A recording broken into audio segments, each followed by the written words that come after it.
Hey guys, we are back with some more Salt Lake City Lakers franchise mode, and in this one, we have the rest of the offseason of year number 5. And the last one, we were debating on whether or not to get Mitch Marner, who is currently in free agency. We have $30 million in cap space. One of the only things that was preventing me from signing him right on the spot was the fact that we do have the contracts of Dundas and Wright and Byfield coming up. Now, Byfield, unfortunately, when we take a look at his contract extension, even if we take him up to 8 years, he doesn't want too much more, which means, I'm guessing anyway, that he's not going to grow. We'll see how he grows over the offseason, but we might have to end up trading him, to be honest. Shane Wright, what does he want? $9 million for 6 years. That is quite something. Now, Peyton Dundas, he wants 5 years for 6.5. What if I take him up to 8? 7.4. So, yeah, these two, Wright and Dundas, they're going to want quite a bit, but I don't think that'll restrain us from signing Marner, because even if that puts us over the salary cap, we do have a couple of guys who are suspect to trade if necessary, such as Andre Kasha. He's been great for us. I have no issues with his production, but the thing is, he doesn't really fit in with our coach's scheme at all. And the best scheme fit that he has is on the second line. And there's a bunch of other second line wingers on this team right now. Kapanen, Burakovsky. Right now, Plekanec is playing on the second line as well. So, and then, of course, we're getting Marner soon, presuming that we actually are able to sign him. So, I don't see the room for Akasha, at least not in the top 6. And then Filipino as well. He's making $7.5 million for the next 4 years. And he had a really, really bad year last year, at least compared to the year before. We got 54 points in 69 games played. Obviously, he had less ice time this past year with 1542 of ice time as compared to 1810. But he's still, that's just a terrible year, especially given his contract.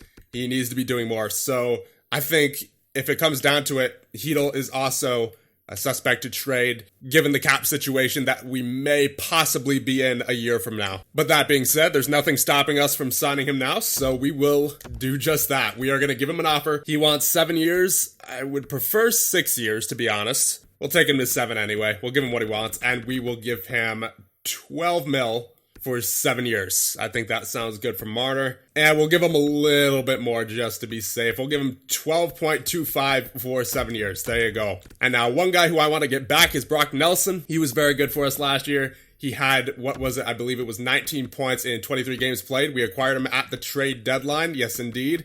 19 points in 23 games. 44 shots on the net. He had 2 power play points, 44 hits, an okay takeaway to giveaway ratio. So really, you can put him on the penalty kill. You can play him on the first line. You can play him on the power play. You can play him anywhere. Obviously, he's costing quite a bit of money, 6.7. But once again, we have a plethora of salary cap to go around right now. So there's not much stopping us from signing him. We could even play him on the fourth line if we wanted to.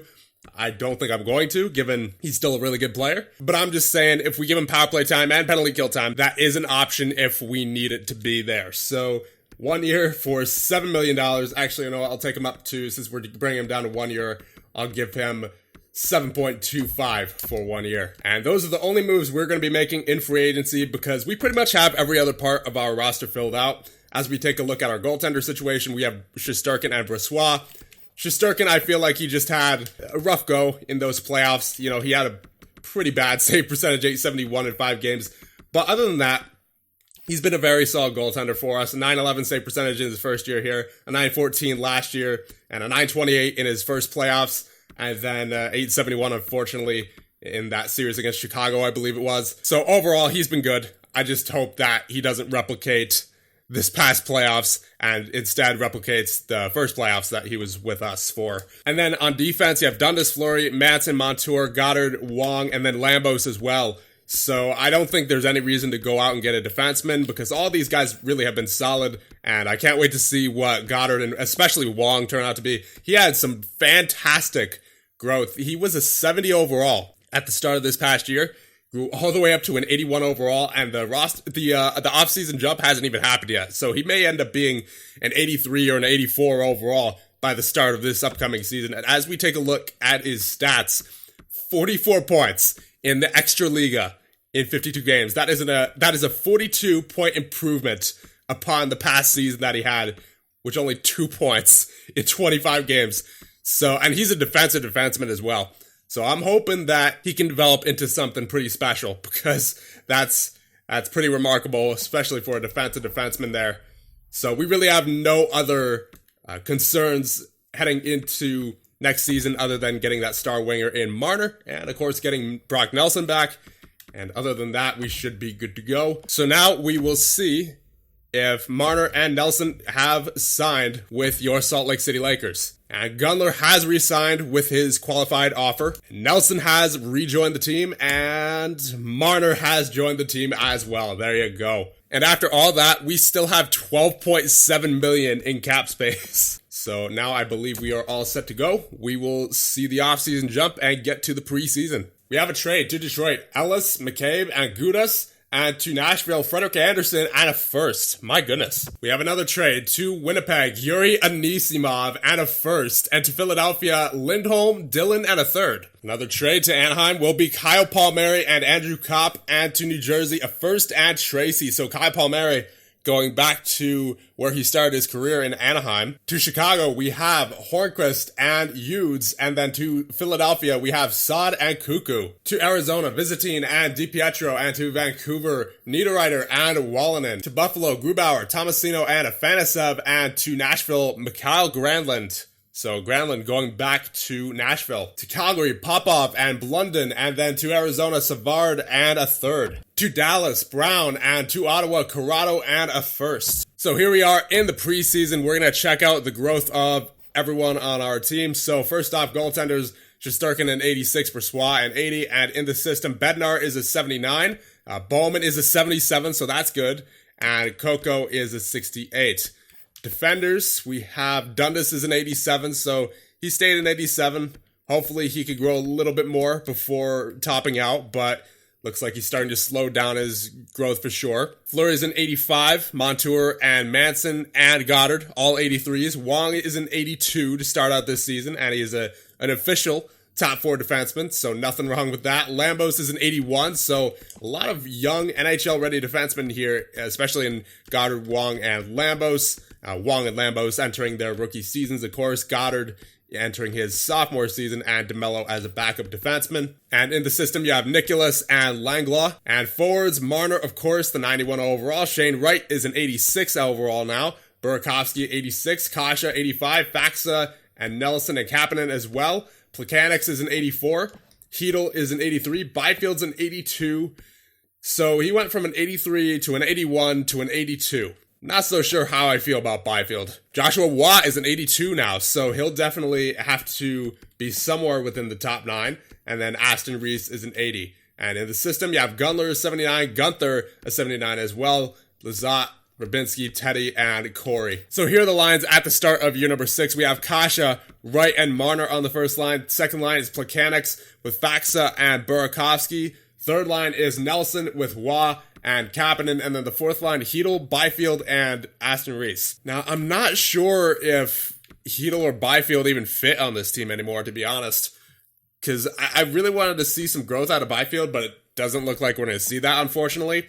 And also, Hedl, even though I want to see a bounce-back season from him, just our younger guys are growing enough to the point where it feels like we don't really even need Hedl anymore. And obviously, he'd be a great fourth-line center, but the thing is, he's very much overpaid fourth-line center if you're using him as a fourth-line center, and I would rather not do that.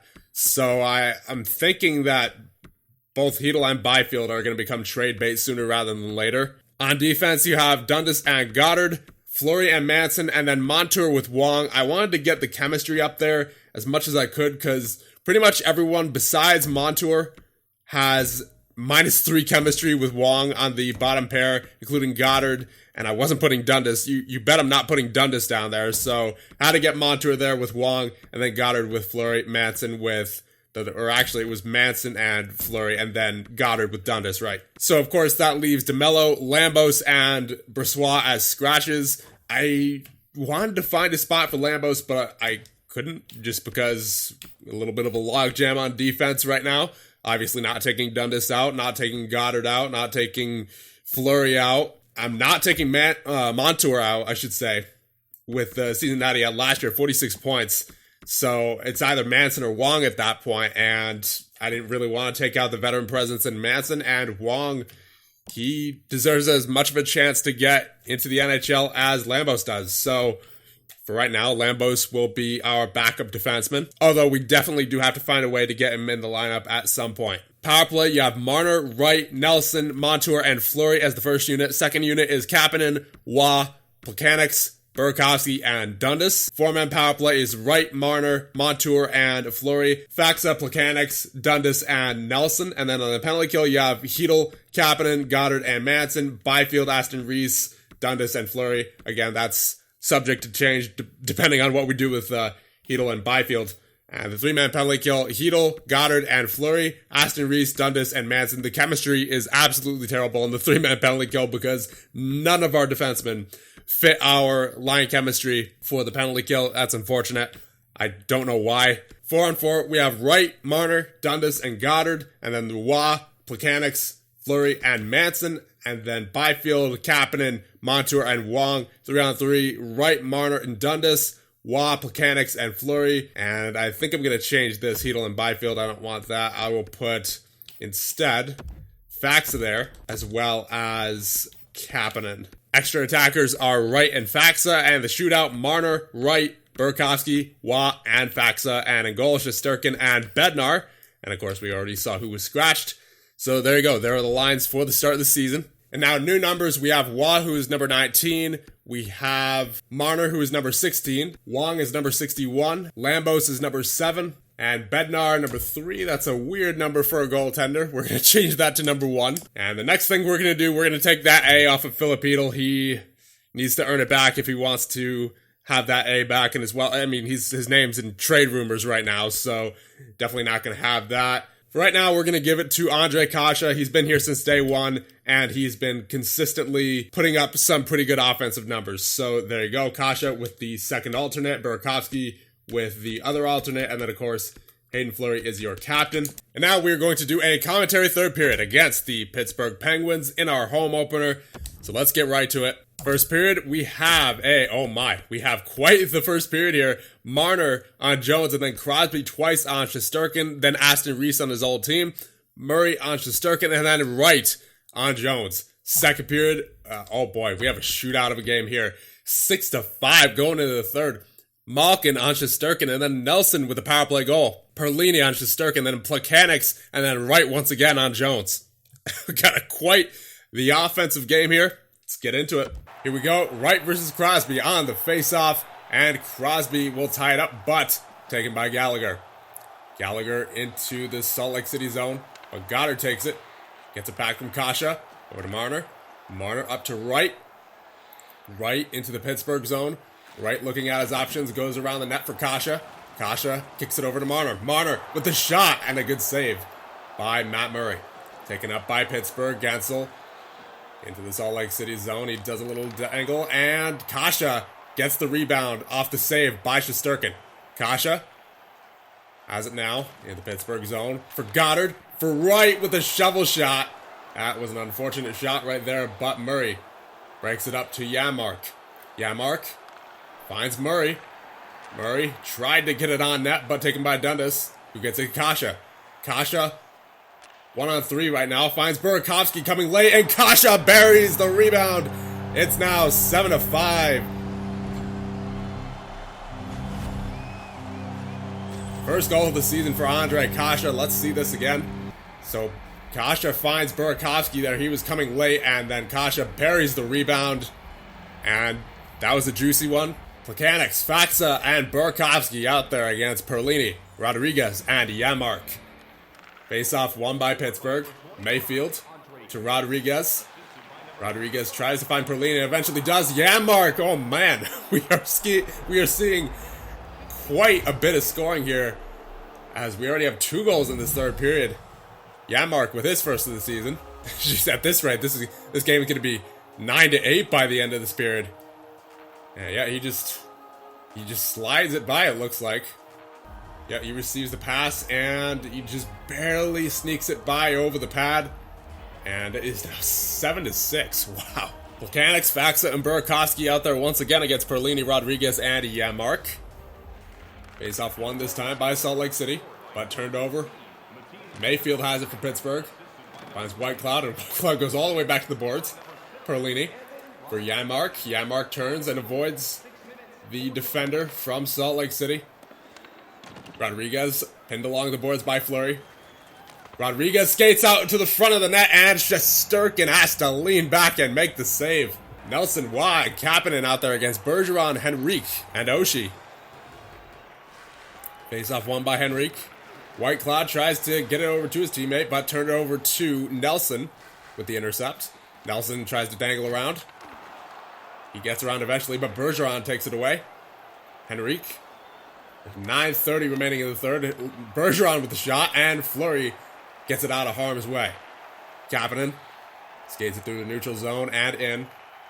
Little dangle there, and Jones with the glove save off of a wrist shot by Kapanen. Nelson Waugh and Kapanen out there once again against Bergeron, Henrique, and Oshie. Face-off won by Waugh for Montour. Montour for Wong. Wong back to Montour again as Kapanen tries to receive it, but gets on the stick of Waugh instead. Montour for, I don't know who that was in front, but that looked like it was about to be a good chance.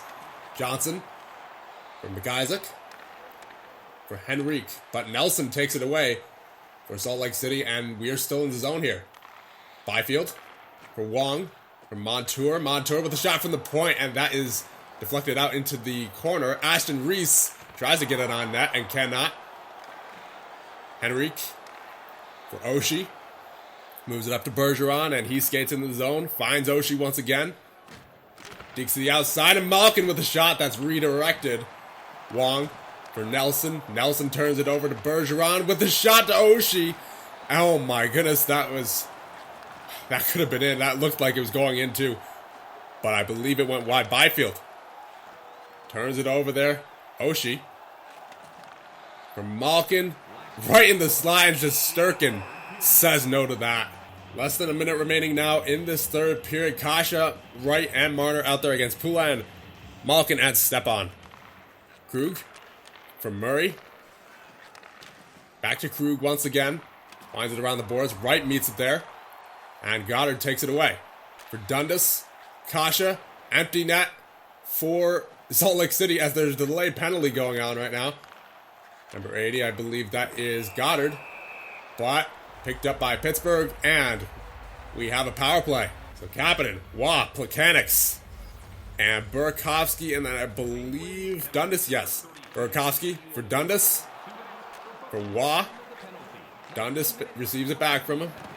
Burakovsky gets by number 77 as Waugh was right there. Could have had his first NHL goal. 23 seconds remaining in the third. Oshie controls for Pittsburgh. He dumps in, and the away goalie being pulled. And Waugh with the opportunity to score his first goal on an empty net. Will he do it? And no, the net is no longer empty. Waugh for Plekanec. Back for Waugh once again. Waugh around the net for Kapanen. Kapanen finds Plekanec. Plekanec tries to get it on net. Couldn't. And White Cloud clears, and that'll be all she wrote. We win the first game of the season 7-6 against the Pittsburgh Penguins. And that'll be about it for this one. So let me know what you guys think of the situations with Byfield and Hedl. But other than that, that's about it for this one. And I'll see you guys in the next one.